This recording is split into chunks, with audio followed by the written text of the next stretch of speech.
орынбек қой. Ол кісінің нағашысы Жаңабайдың болысы болады екен. Сол болыстың жиені деп көкем айтып тұрды, осыны құрметтейді оны. Ол кісі енді бізге ауылдың қожайыны еді ғой. Ағайындарына болса да қожайын, бізге жиемін деп айқайлайды, айтқаны болады. Үніге тура сөйлейді.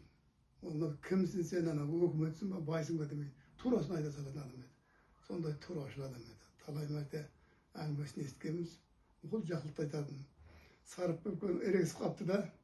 Sonra bir 5-6 gün nagan kısaydı var. Kayıt gelip tağı aylap durur. Geldik, o yakta da adam kayta degedi. Sonunda adam edi. Buna tercümanlar endi bir jas oldular. Bırak sol avuldan dinge karay bet koygan tercüman oldu birinci. Jas bolsa da. Al endi Жаңабайдан birinci men koydum deb aytsam bo'ladi. Bir uşak kişi namaz okuyun ötdi. Avul boyunca uşak kişi namaz okuyun. Sonra kişkentegana uydu ondan beş sağın. Sonra kelip jay namazını laqtırdı koysa sebeptir. Kişkenteg tamdağı. Sonra keyin bir şabap kişkenteg kusa sağamız. Sonda күндер өтті. Bir жылда bir kelетін ay namazды 40 насына бар оқып едіміз. Sonda күндер өтті. Мен әзір Құдайға шүкір, кейбіреулер үкімет жамандап отыр, рахмет деймін де. Азан айтылып жатыр, мешіт салынып жатыр. Қайда жүрсін деп жатқан жоқ, қанша малым бар деп жатқан жоқ. Не дегім бар? Бұрынғыдан айтатын патшаға тіл тигізу деп. Сондай осы заманға жеттік. Бұндай заман болған емес. Ben 87'ye geldim, ben esirge bunday zaman болған емес. Біздің уағымызда соғыстың уағы болды. Адам бары соғысқа кетіп қалған, ол кезде айлық деген болмайды. Әйтеуір күн көр, адамдар күн көреді деген ғой. Сондай күндер өтті. Магазин деген болмайды. Ол Ташкентке барса әкеледі білесе, болмаса жоқ. Ол Ташкентке баратын адам жоқ. Сол қысқа шейін жалаң аяқ жүрген күндеріміз болды. Әзір бәрі тұр ғой. Не керек бәрі тұр. Şimmetке барсаң табарда жүре алмайсың. Мына қырғыздарға кіріп, машина қойып, шай ішті, қазір жаяу аралап тұр алашады. Осы заман Құда қаласа, тише заман болсын. Осы заманға өскен сендерге рахат айналайын. Осының қадірін біліңдер. Ал енді тәжірибені сөзіне айттым ғой. Бірінші сабақтан бері қарай шығып, дінге қосылған. Намаз оқыған. Ал енді біздің жас қой енді. Бірақ араласып тұратын. Осы Шымкентке келді де келіп хабарласып, талай әңгіме тұрды. Aynen. O jaz günde kısık balada. Artist desen de болады. Қайерде тамаша бар, сонда жүреді. Кейін алды. Біздің уағымызда сондай қиын заман болды ғой. Арақ ішпесең адамға санамайсың. Ана сорлы кетіп барады дейді. Ол қатыннан қорқады дейді. Сондықтан қаяққа барасың? Айлан соңғы. Бірақ содан бірінші жастардан тәжірибе шықты. Орта жасардан мен шықтым бірақ. Мен 50 жасымда шықтым. Соның өзінде қанша адам бізді мазақтады, күлді, күлсе күле берсін. Ал деген 87-ге келсек, 27 жыл болды намаз оқығанымызға. Ар жағында қанша қарызымыз бар, Құдай кешірсін деп тілеп жатырмыз. Алла Тағала таубаға келсе кешірем депті ғой. Қанша қателігім болса кешірем депті. Сол Алладан үміт күтіп нағылымыз. Енді аманшылық болсын. Осы заманға қарай көбейе берсін.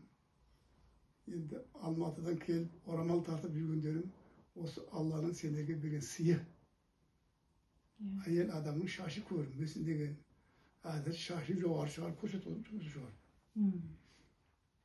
Олар да келер, бұрынғы қарағанда тәуір адамдар мысалға келіп қалды. Осы діннен Құдай айырмасын бәрімізді. Бұл екі дүниенің жауабын беретін өмір бұл. Осы үй кетеміз, көп болса 100-ге келерсін, 90-ға келерсін. Бірақ о дүние естен шықпау керек. Мақал 50-де болсын. 60-та болсын да мейлі. 70-тегілер тіптіке жүргендер бар әлі. Кешегена бір жиеніме барып келдім. 76-ға келіпті. Енді балалары жүгіріп жүр. Үй-жай деген бар, машина деген бар. Нағып намаз оқымайды. Оқимын дейді. Жай айтады, оқимын дейді. Айтып кеттім. Құдай нысап берсін. Осы заманға шүкір дейік. Күндіз тілегіміз Алла екі дүниемізді ерсін. Енді намаз оқысындар. Ұлы қызы намаз оқыса дастарға болып барады деген. Қабірде жатқан ата-анасына. Намаз бір күнде 5 мәрте оқылады. 5 мәрте дастархан барып сояққа. 5 мәрте көрек төніп, күнәсті өледі деген, дәресі көтеріледі. Sonda o ata-anamız tazarmay mı? Tazaradı. Soğan kuana verimler. Senlerin ilerini жалғастыра берсін. Bunu енді бұрынғыдан гөрі тәуір қойды. Бұрынғыдан жақсы. Ama мешітте намазын қылып жатыр. Асты тәуір келеді, мен қуанамын осыларға.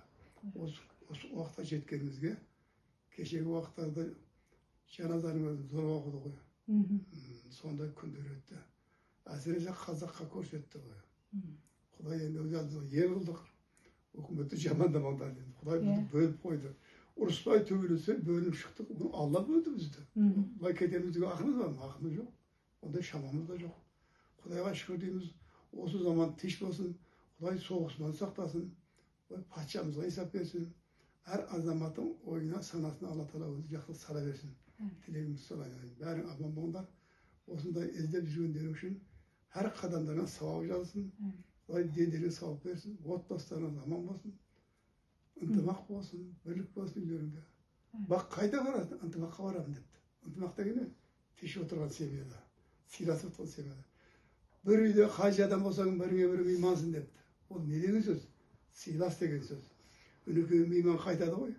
Соқсы әкең кетеді, қайтып жатыр. Шешең кетті, қайтып жатыр. Екі иман кетті ма? Олардың ақыл енді жас үлкен, қимас, жас кетіп қалады екен бір уақыттарда. Қимас жарың кетіп қалады екен. Соның бәрін қосып айтқан сөз екен. Бір-ақ ауыз сөз. Bir үйде қанша адам болса, бірге имансың. Осы естеріңде болсын. Тек қана сыйласыңдар. Сыйласқан жерде бәрі болады. Береке де болады, ынтымақта болады. Аленана пәлелде жүр ғой, жинап қойып. Онда Алла Тағала еркін жіберіп қойды. Қайтар екен бұны. Болды ғой бұл. Біздер жұмыс жоқ. Барып ертең көресің. Енді мынау Орынбек атам туралы, Орынбек атамды да, әкемді де көрген адамсыз ғой енді. Екеуінің жалпы әке мен ұл ретінде ұқсастықтары немесе екеуін де көрген адамсыз. Ұқсастықтарын мынандай жері, Орынбектің мынандай жері бар еді, Тәжіманның да осындай келеді деген сияқты бір айтарыңыз бар ма жалпы? Оны енді көп бірге жүрген жоқпыз ғой. Мен өзім Титтайынан қой бақтым. 56 жыл келді, соны 16 жасында келгенбіз, Өзбекстаннан келдік көшіп. Келгеннен еңбекте болдық. Үлкен қой бақтым ол Адырда болады.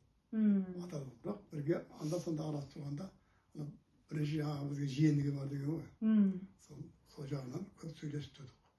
Ол кісінің енді ең білетінім сол шындықты айтады адам еді. Одан сәл-пәл бір несі болды, оны айтуға болмайды. Одан басқа жағын бар, турашылық еді. Біз сондай жаман заманнан бері зор өттік қой. Күледі ғой, мазақтайды. Сорлы кетіп бара дейді. Сондай адақтарды естік. Ішпесең кінәлі көп қарайды дейміз. Кінәлі бана, жек сүріміз ғой. Ананың бәрі жақсы адамдар, біздің ішінен шыққан жаман адам болды. Құдайға шүкір енді бәрі енді сыйлап жатыр Құдайға шүкір. Жастар да, кәрілер де түсінеді. Үлкен адамдар да. Адамның ақылы 50-ге келгенде толады екен. Сол 50-ге келгеннен кейін жақсылық қараймыз керек та. Ол ұрлыққа да ақыл керек. Олар жамандыққа жұмсап жатыр. Басқа адамдар жақсылыққа жұмсаса, ертең ол дүниені ойлау керек.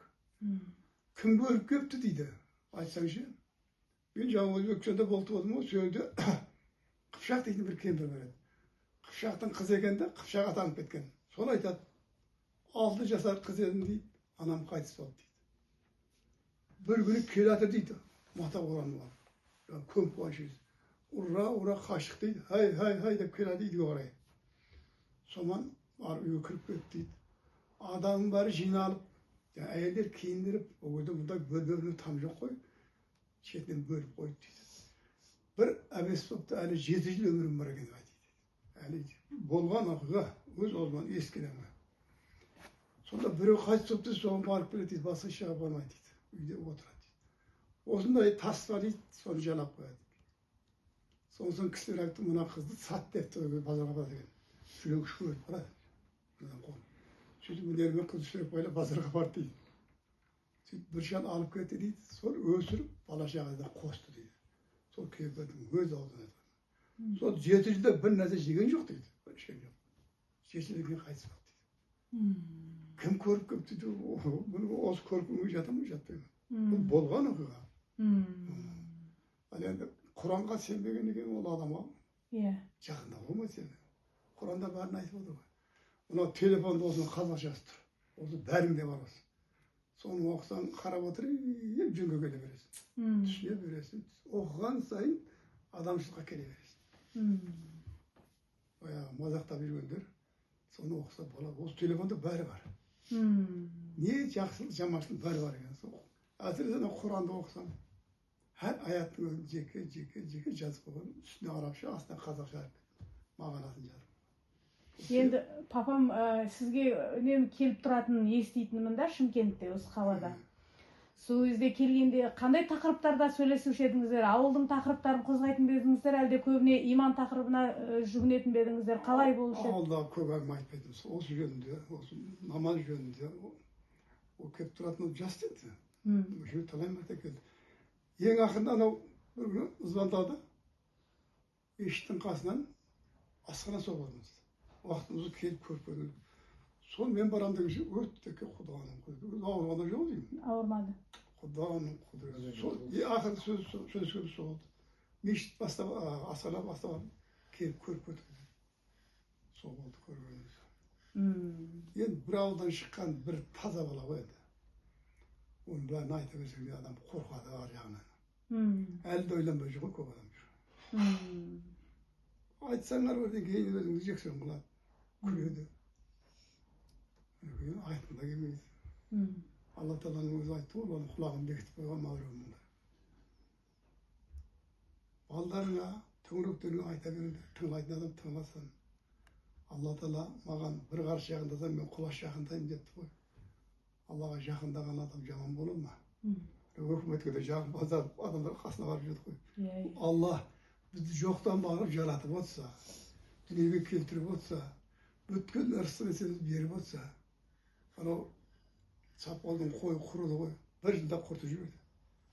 Соны мен Сарыағаштан барып 20 қойған. Енді ет не болар екен ғой? Сөйтсем Алланың өзінің есебі бар екен. Әзір базарға барып бәртір. Ненің етін жейсің? Дайын. Сүйегі жоғын аласың ба? Құстың етін жейсің ба? Тауықтың етін жейсің ба? Жылқының етін. Алланың есебі бар екен де, соны бәрін Алла жеткізіп отыр. Қаяқтан келіп жатқан білмеймін. Тола базар. Еш нәрсе зәр, киім дейсің ба, бәрі әзір. Осы күнде Құдайды еске маған адам жағы қиын шығар деймін да. Бәрі дайын тұр ғой. Ояқта қоржын қаршайын Құдаға барады. Сонда Ташкентке барып мата келетіміз. Анау өзбектің елдер қойнына тығып жүреді. Әрқайсысынан бір матадан жиып алып, соны Ташкентіне келеді.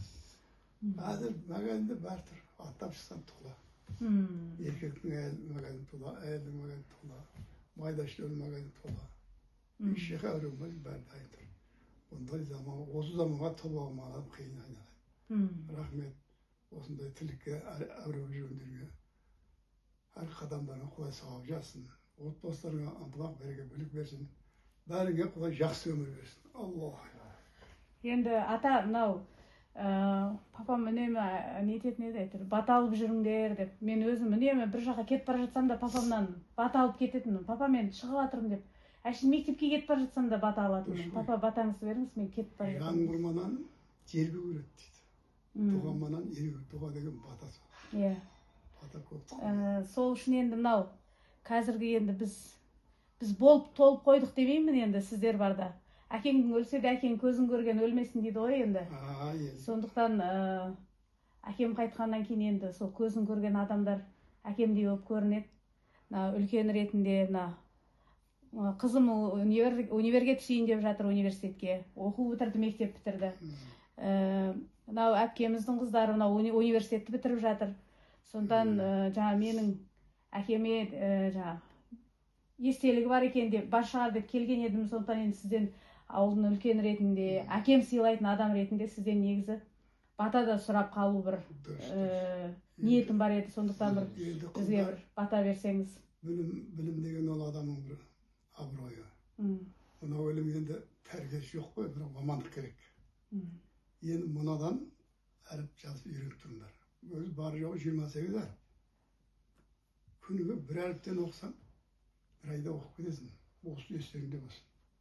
Ең керегі ана дипломың жақсы ол жұмысқа керек. Мына өзің бойыңды сақтауға, жүріс-тұрысыңа жақсы. Өміріңді сақтайды.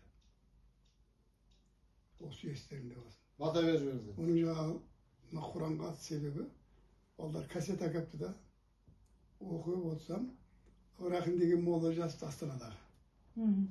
Бір кісі кетті да, маған Мүлік сүресін жазып бер, мынау әріппенен жаттаймын деп. Ол әріппен тура шықпайды Құран, өзің әріпің болса. Мен өзің әріпін білмеймін деп. Білмесең оқы. Қайтып оқимын, жасым 70-ке келді. 70-ке келді, ақыретін бүтін сөйлеп olsun. Екі әріп жазып берді дейді. Ертесіне келіп дейді, мен біліп қалдым деп. Сөйтіп бір кәріс Құран оқыр еді, соны іздеп бардым, жамбыл етеді. Барсам кәріс Құран оқыр. Сол екі сөзді өткеннен тура мен де жетістедім. Содан кейін барып бастадым. Bir ay екі айда әрбір танып алып, бір айда Құран аударып тұрамын. Құдайдан жалынып, Құдай сауабын жеткізе көр, кемшілігі болса толықтыра көр деп тілеп тұрамыз. Естеріңде болсын. Мынау тұра берсін бе? Неше тұра берсін бұл, иә. Amin. Allah dinin sağlığın, imanın dastarkanını baylan versin. Allah halık tamamı, halık katanda berimiz tamamı. Allah Teala berge diye sağlık versin. Teştik zaman olsun. Halkımız, memleketimiz aman olsun.